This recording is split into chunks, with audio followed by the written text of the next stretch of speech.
एक गांव में एक व्यापारी रहता था। उसकी एक खूबसूरत बेटी थी।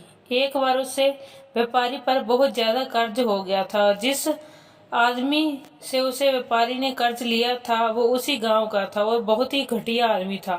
तो व्यापारी उस आदमी का कर्ज चुका नहीं पा रहा था। तो उस आदमी ने सारे गांव वालों को जमा किया और व्यापारी के घर पर जाकर व्यापारी से कहा कि अगर तुम मेरा कर्ज नहीं दे पा रहे हो तो अपनी बेटी की शादी मुझसे कर दो।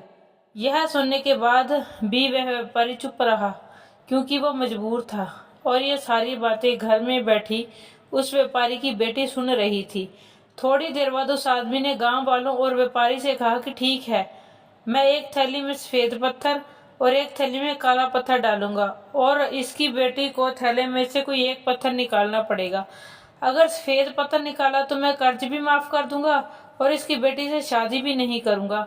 लेकिन अगर काला पत्थर निकला तो कर्ज तो माफ मैं कर दूंगा, मगर इसको अपनी बेटी से मेरी शादी करवानी पड़ेगी। व्यापारी की लड़की इस बात के लिए राजी हो गई और सारे गांव वाले भी।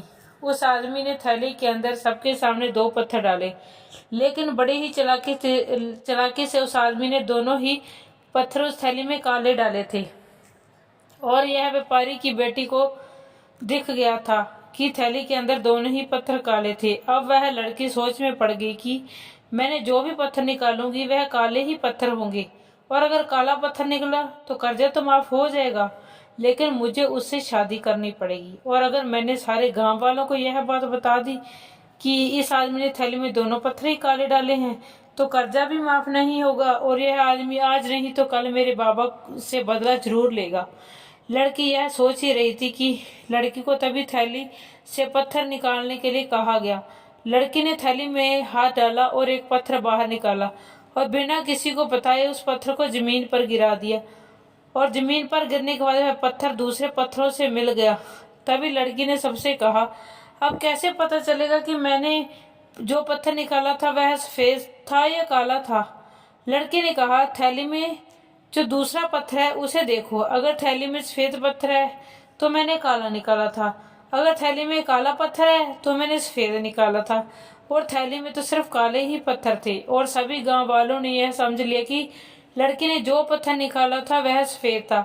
इसलिए व्यापारी का कर्ज भी माफ हो गया और उसकी बेटी को उस आदमी से शादी भी नहीं करनी पड़ी। जिंदगी में इंसान कई बार मजबूर हो जाता है और सबके सामने जो हालात होते हैं उसे उसी के हिसाब से चलना पड़ता है। इस कहानी से हमें यह सीख मिलती है, जब भी आप मजबूर हो जाओ और मजबूरी में आपका कोई फायदा उठाना चाहते हो तो इनोसेंट मत बनो, बल्कि अपने दिमाग का इस्तेमाल करो। जितने इनोसेंट बनने की कोशिश करोगे लोग उतना ज्यादा आपको चीट करेंगे।